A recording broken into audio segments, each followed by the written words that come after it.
berdampak pada dua kemungkinan. Apabila perubahan itu tidak sampai membedakan makna atau mengubah identitas fonem, maka bunyi-bunyi tersebut masih merupakan alofon atau varian bunyi dari fonem yang sama.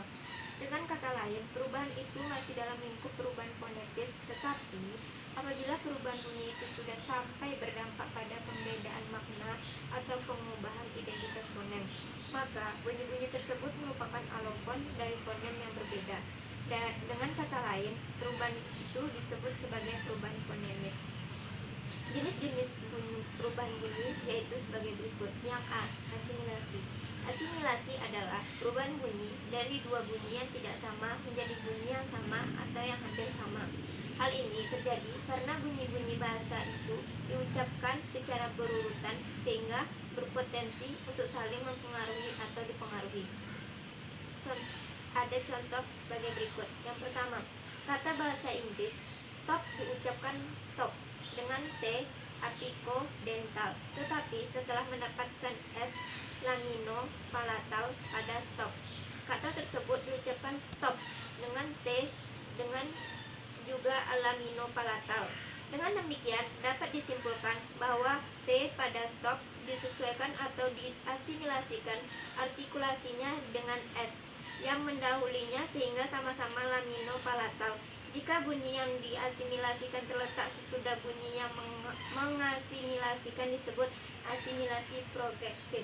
Yang kedua, kata bahasa Belanda zakkatok diucapkan zak dengan K velar tidak bersuara dan E kain diucapkan duk dengan D apikodental bersuara. Ketika kedua itu digabung sehingga menjadi zakdoek sapu tangan diucapkan zakduk. Bunyi K pada zak berubah menjadi G velar bersuara karena dipengaruhi oleh bunyi D yang mengikutinya.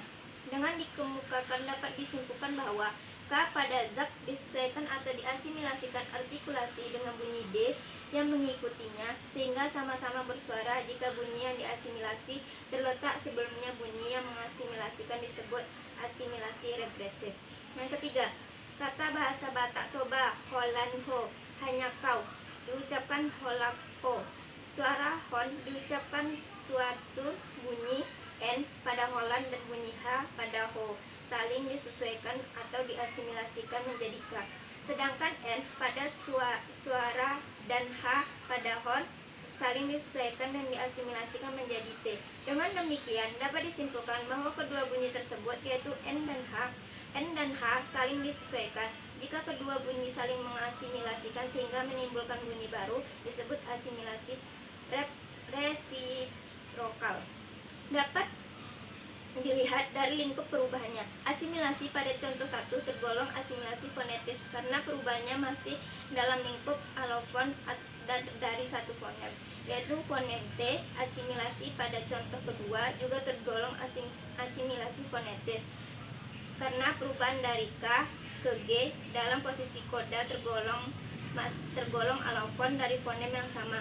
Sedangkan asimilasi pada contoh 3 tergolong asimilasi fonemis karena perubahan dari N ke K dan H ke K pada holanho, holakko, serta perubahan dari N ke T dan H ke T pada suara hon dan suaton. Sudah dalam lingkup antar fonem. Bunyi N merupakan alofon dari fonem N, bunyi K merupakan alofon dari fonem K. Begitu juga bunyi H merupakan alofon dari fonem H dan bunyi T merupakan alofon dari fonem T. Dalam bahasa Indonesia, asimilasi fonetis terjadi pada bunyi nasal pada kata tentang dan tendang. Bunyi masal pada tentang diucapkan apikodental karena bunyi yang mengikutinya yaitu T. Juga apikodental bunyi masal pada tendang diucapkan apikoalveolar karena bunyi yang mengikutinya yaitu D. Juga apikoalveolar, perubahan bunyi nasal tersebut masih dalam lingkup alofon dari fonem yang sama. Asimilasi fonemis terlihat pada contoh berikut. Kalimat bahasa Belanda eat fish, saya makan ikan.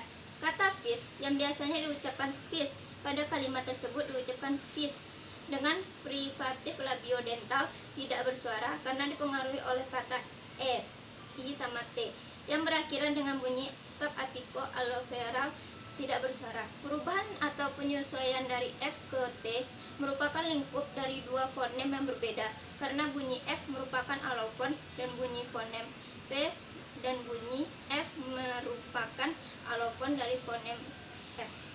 Baiklah, sekian dari saya. Assalamualaikum warahmatullahi wabarakatuh.